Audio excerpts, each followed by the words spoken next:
तेजी से मुड़ा, जिसके पीछे पुलिस की जीप लगी थी। ट्रक ड्राइवर घबराहट में किसी से फोन पर बात कर रहा था। मालिक, हमारे पीछे पुलिस पड़ चुकी है, माल पकड़ा जा सकता है। घबराओ नहीं, पुल पर पहुंचकर ट्रक की रफ्तार थोड़ी धीमी करो। ट्रक ड्राइवर ने ऐसा ही किया। तभी दूर झाड़ियों में छिपे एक रहस्यमयी साई ने फायरिंग की। गोली सीधा ट्रक ड्राइवर के सिर में लगी और बेकाबू ट्रक पुल से नीचे नदी में जा गिरा। दयालपुर गांव में छगन लाल चौराहे पर अपने पराठे की दुकान लगाता था। उसके पराठे इतने लजीज हुआ करते थे कि दुकान लगते ही ग्राहक टूट पड़ते। हाय हाय मैया, मुंह तो जल गवा रे।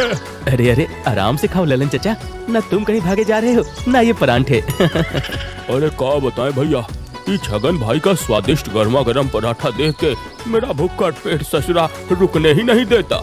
उसकी इस बात पर सभी हंसते हैं।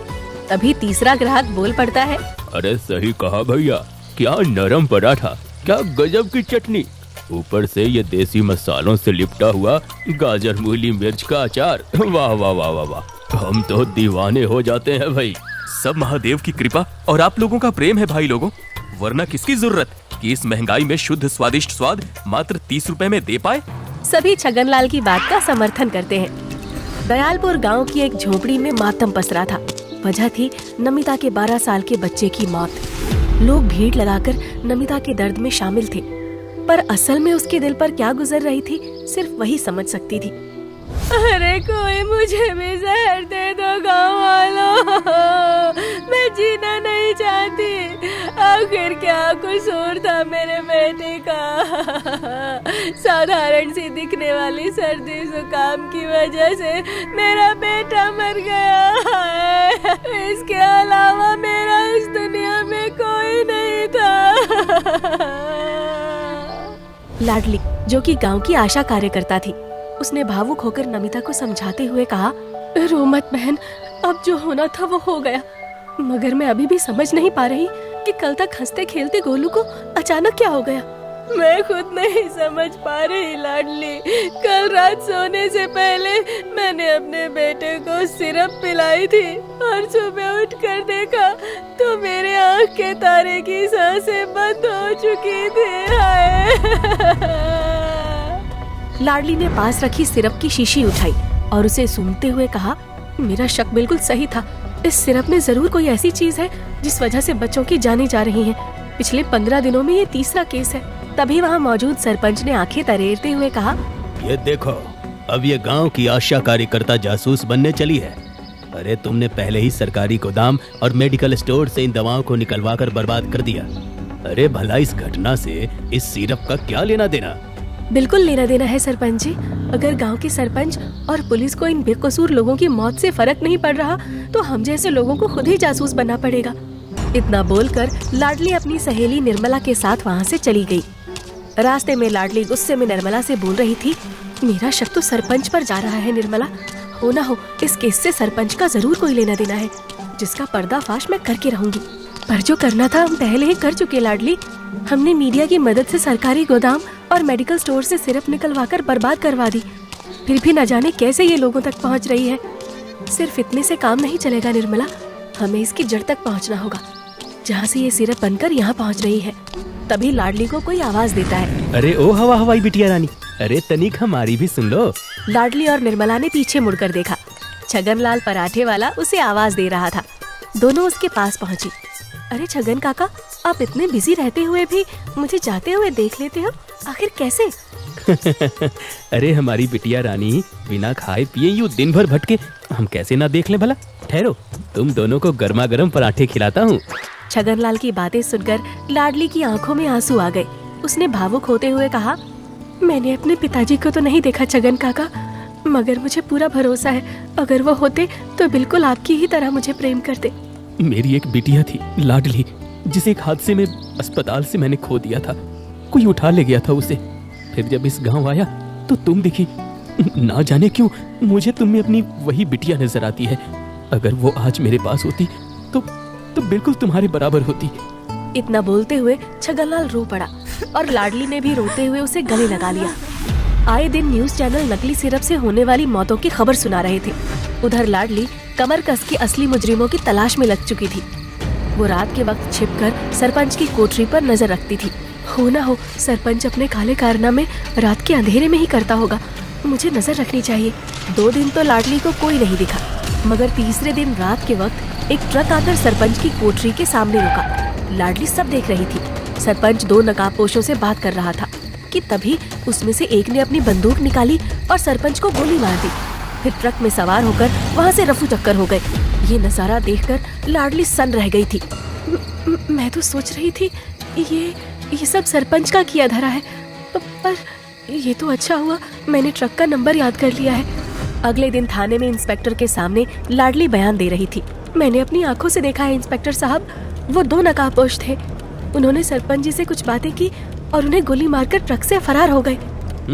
मगर लाडली इतनी रात में तुम वहाँ क्या कर रही थी? मैं भी इस केस की छानबीन अपने तरीके से कर रही हूँ सर, ताकि आप लोगों की मदद कर सकूं। ये तो अच्छी बात है लाडली, पर ये काम जोखिम भरा है, इसलिए मैं तुम्हें इसकी इजाजत नहीं दूंगा। मैं ध्यान रखूंगी सर। कुछ और पूछताछ के बाद आखिरकार लाडली वहाँ से चली गई। एक शाम लाडली घर से बाजार की ओर आ रही थी कि तभी उसे वही ट्रक दिखा जिसमें सवार लोगों ने सरपंच को मारा था। ये तो वही ट्रक है। मुझे इसका नंबर याद था। ये जरूर अपने खुफिया अड्डे पर जा रहा होगा। मुझे कुछ करना चाहिए। ट्रक उस वक्त रुका हुआ था और लाडली इतना सब सोचते हुए उस ट्रक में जाकर चढ़ गई। मगर ट्रक में चढ़ते हुए कोई तो था जो उसे छिपकर देख रहा था। ट्रक भीड़-भाड़ वाले इलाके से निकलकर गांव के बाहर मौजूद काली पहाड़ी की एक गुफा में दाखिल हो गया। इधर ट्रक में छिपी लाडली सोच रही थी कि वो किस जगह पहुंच चुकी है। तभी उसे एक कड़कदार आवाज सुनाई दी। अब तुम बाहर आ सकती हो लाडली, क्योंकि ट्रक हमारे अड्डे पर पहुंच चुका है। लाडली चौंक पड़ी। इन्हें कैसे पता चला कि मैं ट्रक में हूँ? उफ, अब तो मैं फंस गई। मगर मैं इन गुंडों से डरूंगी नहीं। इतना बोलते हुए लाडली ट्रक के बाहर कूद पड़ी। मगर उसके सामने जो शख्स था, उसे देखने के बाद लाडली खुद की आंखों पर भरोसा ही नहीं कर पा रही थी, क्योंकि उसके सामने उसके पिता समान छगनलाल खड़ा था। छगन काका, आप ये सब यहाँ कैसे? आप तो उफ। अरे आराम से बिटिया रानी, ले पानी पी ले, सब बताता हूँ। देख, मेरा असली नाम छगनलाल ना है, मेरा तो असली नाम जंगीलाल है, वही कुख्यात बदमाश है। दुनिया को दिखाने के लिए मैं गरम पराठे बेचूं, मगर मारा असली काम तो ये नकली दवाइयाँ बनाना है। लाडली ने चारों तरफ नजर दौड़ाकर देखा। हर ओर बड़े बड़े कंटेनरों में नकली सिरप बनाई जा रही थी और असली कंपनी की शीशियों में नकली सिरप भरी जा रही थी। लाडली ने एक नफरत भरी नजर से छगनलाल की तरफ देखते हुए कहा, छी, मैंने तुझे अपने पिताजी का दर्जा दिया था। कमीने, तेरे जैसा बाप तो कोई औलाद 100 जन्मों में भी ना पाए, जो चंद पैसों के लिए मासूमों की जिंदगी से खिलवाड़ करता हो। मैं तेरे पाप का कच्चा चिट्टा खोलकर पूरी दुनिया को दिखाऊंगी। तभी एक बदमाश ने लाडली के सिर पर डंडे से जोरदार वार किया। लाडली वहीं गिरकर बेहोश हो गई। अरे ओ छोरी, इमोशनल हो गई थी वीरे, इस वक्त मारना सही नहीं था। लाडली को होश आ चुका था। वो एक खंभे से बंधी हुई करा रही थी। छगनलाल उसके सामने खड़ा था। आज तो हम बड़ा माल जैसलमेर डिलीवरी करने वाले हैं छोरी। पिछली बार पुलिस के पीछा करने की वजह से मुझे अपने एक आदमी को खुद गोली मारनी पड़ी थी और माल नदी में गिराना पड़ा था, पर इस बार ये नहीं होगा, तो बस देखती जा। अब वैसे तेरा शक सरपंच पर सही था। एक वक्त के बाद वो हमारा माल अपनी कोठी में छिपाने को तैयार नहीं था, तो उसे गोली मारना पड़ा। छगनलाल लाडली के बिल्कुल करीब खड़ा था, इसलिए लाडली ने गुस्से में उसके हाथ को दांत से काट लिया। छगनलाल ने चीखते हुए खुद को छुड़ाया और लाडली के दुपट्टे से उसका गला घोंटने लगा। तभी उसे लाडली की गर्दन पर एक बड़ा मस्सा दिखाई दिया, जिसे देखकर छगन बुरी तरह चौंक गया। छोड़ी, ये मस्सा तुझे कब से है? ये मस्सा नहीं कमीने, मेरे पिताजी की दी हुई बचपन की निशानी है। छगन रो पड़ा। बेटी, मेरी बेटी, तुझे मैंने अस्पताल में ही खो दिया था। मैंने कभी नहीं सोचा था कि तू मुझे इस हाल में मिलेगी। अपनी गंदी जुबान से मुझे बेटी मत बुला कमीने। छगनलाल ने लाडली को खोलते हुए कहा, मुझसे बड़ी भूल हो गई बेटी। मैं तुझे खोने के बाद बावड़ा हो गया था, इसी के चलते मैं इस दलदल में उतर गया। लाडली को छुड़ाते हुए देख छगनलाल की गैंग से एक सदस्य ने कहा, सरदार, इस धंधे में कोई बेटा बेटी नहीं होता। ये लड़की हमारे लिए खतरनाक है, इसे छोड़ने का मतलब है हम सबका फंसना। हरामजादे, ये मेरी बेटी है और तू क्या समझता है? इस धंधे और तुम कमीनों को मैं अपनी बेटी से ज्यादा समझूंगा? छगनलाल फिर से लाडली को छुड़ाने लगता है कि तभी वो गुंडा छगनलाल को गोली मार देता है। छगनलाल वहीं ढेर हो जाता है। फिर वो लाडली को अपना निशाना बनाता है। तभी एक फायर होता है जो इंस्पेक्टर ने किया था, क्योंकि पुलिस वहाँ पहुँच चुकी थी। पुलिस को अचानक देखकर सभी गुंडों ने हथियार डाल दिए। फिर इंस्पेक्टर ने कहा, माफ करना लाडली, हमें पहुंचने में जरा देर हो गई। खैर, जिस दिन तुमने सरपंच वाले केस में हमें अहम सुराग दिए थे, उसी दिन से हमारा एक बंदा छिपकर तुम्हारी निगरानी कर रहा था, क्योंकि मुझे पता था तुम अपनी आदत से बाज नहीं आने वाली, और आखिर में तुमने खुद को मुसीबत में डाल ही लिया। खैर, अब घबराने की बात नहीं है, हम मौके से पहुंच गए हैं। पुलिस सभी गुंडों को पकड़कर ले जा रही थी और लाडली अपने पिता यानी छगनलाल की लाश के पास बैठकर रो रही थी।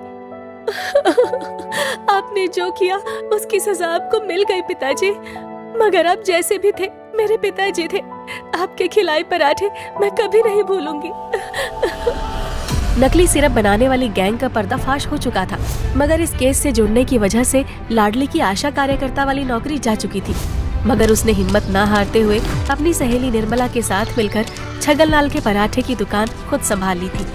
अब गांव वालों को लाडली के हाथ से वही बेजोड़ स्वाद वाले पराठे खाने को मिलने लगे